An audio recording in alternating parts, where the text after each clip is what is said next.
ಅಲ್ಲ, ವಕ್ಫ್ ವಿಚಾರದಲ್ಲಿ ನಿಮ್ಮನ್ನ ಡೈಲಿ ಕರೆಸಿ ಮುಂದಿನ ಹೋರಾಟವನ್ನ ಕೈ ಬಿಡಿಸಬೇಕನ್ನುವಂತ ಒತ್ತಡ ಹೇರಬಹುದು ಅನ್ನುವಂತ ಕೆಲವೊಂದಿಷ್ಟು ನಿರೀಕ್ಷೆಗಳಿವೆ. ಇಲ್ಲ, ಅದೆಲ್ಲ ಸುಳ್ಳದು. ಇನ್ಫ್ಯಾಕ್ಟ್ JPC ಕಮಿಟಿಯ ಚೇರ್ಮನ್ರವರು ಹಿ ಹ್ಯಾಸ್ ಆಸ್ಕ್ಡ್ ಅಸ್ ಎಲ್ಲ ರಿಪೋರ್ಟ್ಸ್ನು ಕೂಡ ಸಬ್ಮಿಟ್ ಮಾಡಬೇಕು. ಇನ್ನೂ ಕೆಲವು ಜಿಲ್ಲೆಗಳನ್ನು ನಾವೇನು ಪ್ರವಾಸ ಹೊರಟಿದ್ದೀವಿ ಅದರಿಂದೆಲ್ಲದನ್ನೂ ಕಲೆಕ್ಟ್ ಮಾಡಬೇಕು. ಆ್ಯಂಡ್ JPC ಕಮಿಟಿ ಚೇರ್ಮನ್ನು ಮತ್ತು ಎಂಟೈರ್ ಆಫೀಸ್ ನನ್ನ ಜೊತೆಗೆ ಅಥವಾ ನಮ್ಮ ಜೊತೆಗೆ ಕೂತು ಸುಮಾರು 1.5-2 ಗಂಟೆಗಳ ಕಾಲ ಚರ್ಚೆ ಮಾಡಿದ್ದಾರೆ. ಆ್ಯಂಡ್ ಕರ್ನಾಟಕ ವಕ್ಫ್ ಹೋರಾಟದ ವಿಚಾರವಾಗಿ Karnataka is N model. So that ಇವಾಗ ಕರ್ನಾಟಕ ಇದು ವಕ್ಫ್ ತಿದ್ದುಪಡಿ ಏನು ಬರ್ತಾ ಇದೆ ಅದಕ್ಕೆ ಇದನ್ನು ಇಟ್ಕೊಂಡೇ ನಾವು ಮುಂದುವರಿತಕ್ಕಂಥ ಕೆಲಸವನ್ನು ಮಾಡಬೇಕಾಗತ್ತೆ ಅಂತ ಹೇಳಿದರು. ನಾವು ವಿಶೇಷವಾಗಿ ನಾವು ಕೇಳ್ಕೊಂಡಿದ್ದೇನು ಅಂದರೆ, ಹೆಂಗಿದ್ರು ವಕ್ಫ್ ತಿದ್ದುಪಡಿ ಆಗ್ತಾಯಿದೆ, ಆಂಧ್ರ ಇವತ್ತು ವಕ್ಫ್ ಬೋರ್ಡ್ಗಳನ್ನು ಇವತ್ತು ಅದನ್ನು ತಡೆದು ನಿಲ್ಲಿಸಿದ್ದಾರೆ, ಯಾವುದೇ ಕೆಲಸಗಳನ್ನು ಮಾಡಬಾರ್ದು ಅಂತ ಹೇಳ್ಬಿಟ್ಟು. ಥ್ರೂಔಟ್ ಇಂಡಿಯಾ ಇದು, ಯಾಕಂದರೆ ಇದು ನೇಷನ್ ವೈಡ್ ಕಾನೂನು ಇರೋದ್ರಿಂದ ನಾವು ಅದನ್ನು ಎಲ್ಲ ಹತ್ರನೂ ಕೂಡ ವಕ್ಫ್ ಆಫೀಸ್ಗಳನ್ನು ಯಾವುದೇ ಥರವಾದ ಕೆಲಸಗಳನ್ನು ಮಾಡಬಾರ್ದು. ಬರಬಾರ ಮಾಡೋದಿರ್ಬೋದು ಅಥವಾ ತಿದ್ದುಪಡಿ ಮಾಡೋದಿರ್ಬೋದು ಅಥವಾ ಮತ್ತೆ ರೆವಿನ್ಯೂನಲ್ಲಿ ಮಾತನಾಡೋದಿರ್ಬೋದು, ಇದು ಯಾವ ಕೆಲಸನೂ ಕೂಡ ಮಾಡಬಾರ್ದು ಅಂತ ಹೇಳ್ಬಿಟ್ಟು ನಾವು JPC ಮುಖೇನ ಕೇಂದ್ರ ಸರ್ಕಾರಕ್ಕೆ ಒತ್ತಾಯ ಮಾಡಿದ್ದೀವಿ. ಸೊ ಆಲ್ ದ ವಕ್ಫ್ ಬೋರ್ಡ್ನ ಕೆಲಸಗಳು ಇದೆಲ್ಲ ಇತ್ಯರ್ಥ ಆಗೋವರೆಗೂ ಕೂಡ ತಟಸ್ಥ ಆಗಿರಬೇಕು. ಅಧಿಕಾರಿಗಳು ಯಾವುದೇ ಥರವಾದ ಅದು ಫಾರೆಸ್ಟ್ನವ್ರು ಇರ್ಬೋದು, ರೆವಿನ್ಯೂನವ್ರು ಇರ್ಬೋದು ಅಥವಾ ವಕ್ಫಿನ ಲ್ಯಾಂಡೇ ಇರ್ಬೋದು, ಯಾವುದಕ್ಕೂ ಕೂಡ ಇದಕ್ಕೆ ಮುಂದುವರಿಸಬಾರ್ದು ಅಂತ ಹೇಳಿ ನಾವು ಒತ್ತಾಯ ಮಾಡಿದ್ದೀವಿ. ನೋಟಿಸ್ ಕೊಟ್ಟ ಮೇಲೆ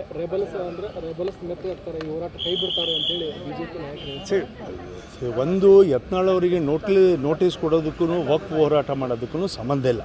ವಕ್ಫ್ ಹೋರಾಟ ಮಾಡ್ತಾ ಇರ್ತಕ್ಕಂಥದ್ದು ನಿಮಗೆಲ್ಲರಿಗೂ ಚೆನ್ನಾಗಿ ಗೊತ್ತಿದ್ದಂಗೆ ಯತ್ನಾಳ್ ಅವರ ನೇತೃತ್ವದಲ್ಲಿ ಬಿಜಾಪುರದಿಂದ ಶುರುವಾಗಿರ್ತಕ್ಕಂಥದ್ದು.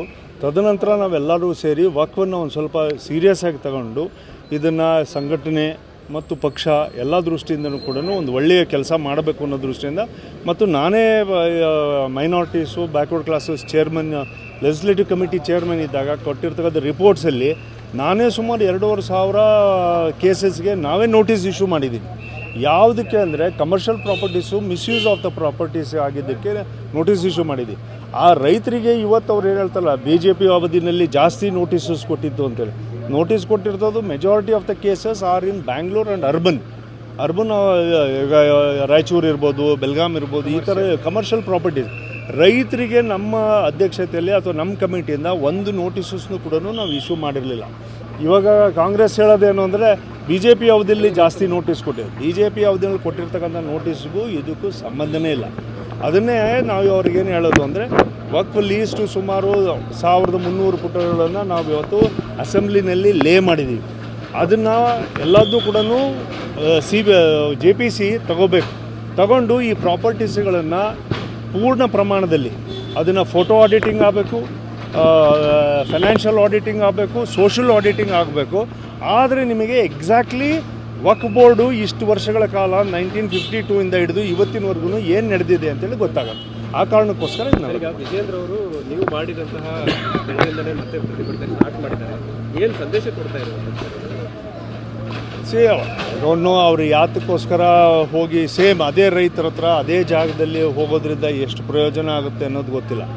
ಒಂದು ವೇಳೆ ಹಾಗೇನಾದರೂ ಹೋಗಬೇಕು ಅಂದಿದ್ದರೆ ನಾವು ಈ ಕಡೆಯಿಂದ ಶುರು ಮಾಡಿದ್ದೀವಿ, ಇವರು ಈ ಕಡೆ ಚಾಮರಾಜನಗರ, ಮೈಸೂರು ಈ ಕಡೆಯಿಂದ ಏನಾದ್ರು ಶುರು ಮಾಡಿದರೆ ಏನೋ ಒಂದು ಹೋರಾಟ ಅಂತೇಳಿ ಇದನ್ನು ಮಾಡೋದೇನು ಅಂದರೆ, ನಾವು ವಕ್ಫಿನ ರೈತರ ಎದುರುಗಡೆ ಹೋಗಿ ನಾವು ವಕ್ಫಿನ ವಿಚಾರವಾಗೇ ಹೋದ್ವಿ. ಅವರಿವಾಗ ರಾಜಕೀಯವಾಗಿ ಶಕ್ತಿ ಪ್ರದರ್ಶನ ಮಾಡೋದಕ್ಕೆ ಹೋಗೋದ ರೀತಿಯಲ್ಲಿ BJP ಅವರು ಎಲ್ಲರೂ ಸೇರ್ಕೊಂಡು ರಾಜಕಾರಣ ಮಾಡ್ತಾ ಇದ್ದಾರೆ ಅನ್ನುವಂಥ ಸಂದೇಶ ಹೋಗ್ತಾ ಇದೆಯಲ್ಲ. ಒಂದೊಂದು ಸರಿ ಆಗುತ್ತೆ ಈ ಥರ ಎಲ್ಲ ಪಾಲಿಟಿಕಲ್ ಲೈನಲ್ಲಿ ಯೋಚನೆ ಮಾಡಿದಾಗ ಆಗುತ್ತೆ. ಬಟ್ ನಾವು ವಕ್ಫ್ ಹೋರಾಟವನ್ನು ಮಾಡೋರಿಗೆ ನಮಗೆ ಇದು ಸಂಬಂಧ ಇಲ್ಲದಿರ್ತಕ್ಕಂಥ ವಿಚಾರ. ನಮಗೆ ಯಾರಿಗೂ ಮೋಸ್ಟ್ಲಿ ಆಗಿರ್ಬೋದು ಅಂತೇಳಿ ಅನಿಸುತ್ತೆ. ಬಟ್ ಅವರು ಜಿದ್ದಿಗೆ ನಮ್ಮ ಹತ್ರ ಬೀಳೋದಕ್ಕಿಂತ ಯಾವ ಸ್ಥಾನವನ್ನು ಕೊಟ್ಟಿದ್ದಾರೆ ಅದನ್ನು ಗಟ್ಟಿ ಮಾಡ್ಕೊಂಡು ಇದನ್ನು ಮಾಡಬೇಕಂತ ಅವಶ್ಯಕತೆ ಇತ್ತು. ಅದು ಲೂಸ್ ಆಗುತ್ತೆ. ರಾಜ್ಯಾಧ್ಯಕ್ಷರ ಬದಲಾವಣೆ ಏನಾದರೂ ಇಲ್ಲ, ಅದ್ರ ಬಗ್ಗೆ ಎಲ್ಲ ನಾವು ಇವಾಗ ಮಾತಾಡೋದಕ್ಕಾಗಲ್ಲ. ಬಟ್ ಒಂದೇನು ಅಂದರೆ, JPC ನಮಗೆ ಕರ್ನಾಟಕದ ಮಾಡೆಲನ್ನು ನಾವೇನು ಹೇಳಿದ್ವಿ ಅದನ್ನು ತುಂಬ ಅಪ್ರಿಷಿಯೇಟ್ ಮಾಡ್ತು. ಅಂದರೆ ಈ ಥರ ಇಂದ ಎಕ್ಸೆಲ್ ಶೀಟ್ನಲ್ಲಿ ಮಾಡಬೇಕು, ಇದನ್ನೆಲ್ಲ ಕಂಪ್ಲೀಟಾಗಿ ಡೆವಲಪ್ ಮಾಡಬೇಕು. ಇದನ್ನು ಇಡೀ ದೇಶಕ್ಕೆ ನಾವು ಇದನ್ನು ಕರ್ನಾಟಕದ ವಕ್ಫ್ ಹೋರಾಟವನ್ನು ಇಟ್ಕೊಂಡು ನಾವು ರೋಡ್ ಮಾಡಲ ಇಟ್ಕೊಂಡು we will press it on the entire States of India ಅಂತೇಳಿ ಅವರು ದೇಶದ ಎಲ್ಲ ರಾಜ್ಯಗಳಿಗೂ ಕೂಡ ಇದನ್ನು ಮಾಹಿತಿನ ತರಿಸ್ಕೊಂಡು ಭೇಟಿ ಬಳಿಕ ಬಿಜೆಪಿಲಿರ್ತಕ್ಕಂಥ ಬಣ ಬಡಿದಾಟ ನಿಲ್ಲುತ್ತೆ ಅಂತ ಹೇಳಿ ಐ ಹೋಪ್ ಸೊ. ನಮಗೂ ಕೂಡ ಅದು ಆಸೆ ಇದೆ. ಆದಷ್ಟು ಬೇಗ BJP ಎಲ್ಲರೂ ಕೂಡ ಒಂದು ಪ್ಲ್ಯಾಟ್ಫಾರ್ಮಿಗೆ ಬಂದುಬಿಟ್ಟು BJP ನಮ್ಮ ಇನ್ನೂ ಒಂದು 1000 ದಿನ ಇದೆ ಅಷ್ಟೇ ಎಲೆಕ್ಷನ್ಸಿಗೆ, ಅಸೆಂಬ್ಲಿ ಎಲೆಕ್ಷನ್ಸಿಗೆ. 3 ವರ್ಷ ಅಂದರೆ ಏನು ಭಾಳ ನಿಮಗೇನಾದರೂ ಸೂಚನೆ ಕೊಡ್ತಾರೆ? ಇಲ್ಲ, ಹೈಕಮಾಂಡ್ ಹೆಂಗೆ ಸೂಚನೆ ಕೊಡ್ತದೆ. ನಾವು ವಕ್ಫ್ ಬೋರ್ಡಿಗೆ ಹೋದವರಿಗೆ ಅಪ್ರಿಸಿಯೇಷನ್ ಕೊಟ್ಟಿದೆ.